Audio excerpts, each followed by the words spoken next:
Here are 10 things that I wish I knew earlier in Black Ops 6 Zombies. First things first, and I can't stress this enough, equip your first research augment as soon as you can. Because the way Black Ops 6 Zombies works is by rewarding you with tons of in-game buffs from those new augments. The thing is, there's tons of them, and you can only ever work on one research augment at once. So get in the menu, equip the only available one that you will have access to, it should be Stamina Up, and get started. From now on, playing zombies at all will passively give you research progress on this chosen augment. And in addition to that, rumor has it that if you're actually doing what the description of the augment research says, you will unlock it faster. So go ahead and try it out yourself. On a related note, make sure to also pick a new augment once you have finished a completed research path. Alternatively, you can always swap to a different research path if you feel like it. Don't want to grind Napalm Burst? Oh hey, you just unlocked the Quick Revive research path. Better swap to that, right? Another thing that you can also do is to unequip augments in your loadout. If you think, alright, they make the game way too easy, hey, you can just unequip them and go for a bare bone experience instead. Also guys, please make sure to subscribe to my channel since over 96% of my viewers are not subscribed and I'm trying to provide you with BO6 zombie guides and trivia and all of that over the next few weeks. So don't miss out on that. By now, you probably have noticed that heavy elite zombies can drop random keys on the floor, right? And those keys are used to open small loot boxes inside the vault and the armory on the 2 round-based maps. But did you know that the keys can have different rarities too? Blue keys are better than green keys, and then there's purple keys which are better than blue keys, and then there are golden keys that, well, they can give you the best loot out of all of them.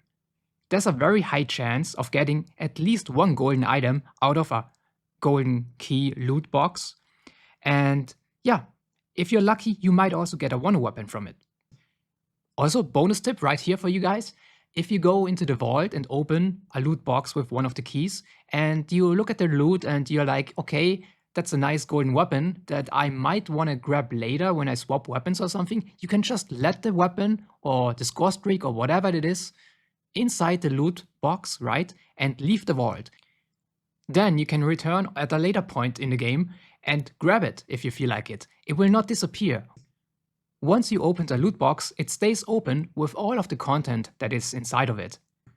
Just make sure to not equip it and to drop it on the floor, because that's how it will actually disappear. Another thing that got introduced in BO6, or should I say reintroduced, are Gobblegums. Longtime fans of the mode will remember them from Black Ops 3 Zombies. But they work somewhat different in Black Ops 6. In BO6 Zombies, all of the Gobblegums get consumed from your total stock. Some are no longer unlimited. That's a drastic change, since in BO3 you had classic Gobblegums that you could just use whenever you felt like it in every map. For example, classic Gobblegums like In Plain Sight or Anywhere But Here were some of the most clutch Gobblegums in BO3 Zombies, and now they are no longer unlimited. Now you have to play to earn them, and then you have the choice to save them up or to use them in-game. What do you guys think about this change? Is it for the better or worse? Me personally, I liked having unlimited Anywhere But Here's. But then again, I can see how this was a bit overpowered. Let's jump into the Intel menu real quick. The divisive Intel system made a return, this time with some good changes. While making the overall Intel amount less and easier to find, Treyarch also secretly gave us small hints to unlock them. Sometimes there are hints with clever wordplays to reveal a broad location or thing that you need to do in order to collect them.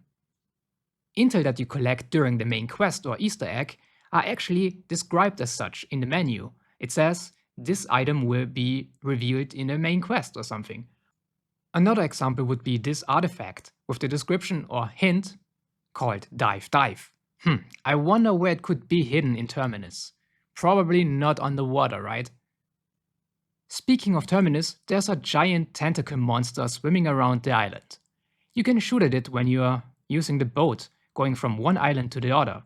But did you know that it will not eat and devour you while you are swimming in the water?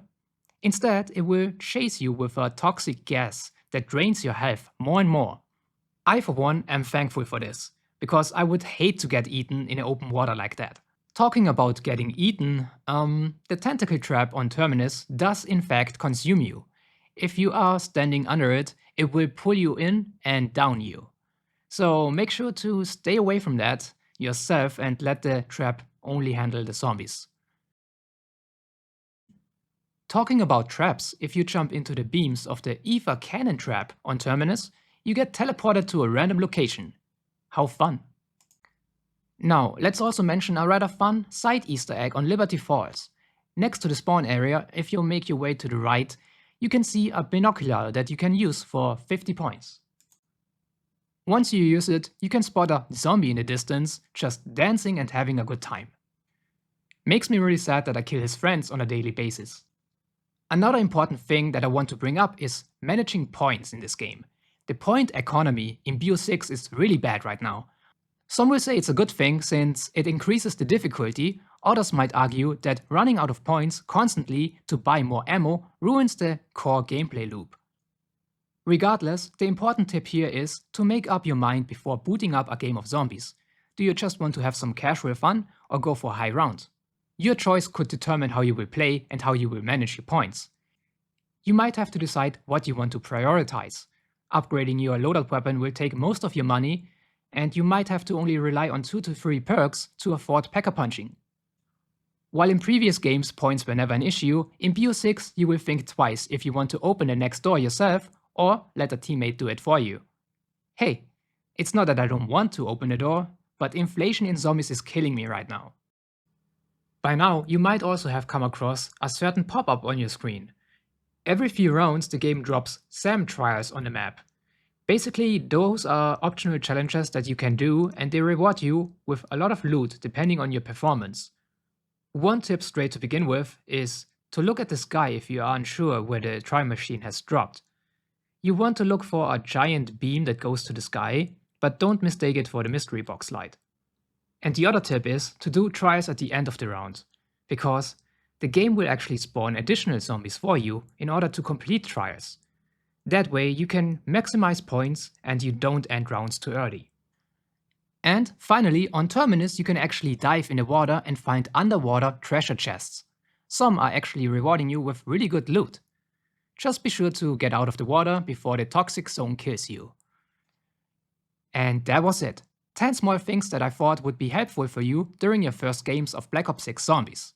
If you learned something new in this video and thought it was helpful, make sure to subscribe because more videos are coming soon. With that being said, thank you so much for watching and I see you next time.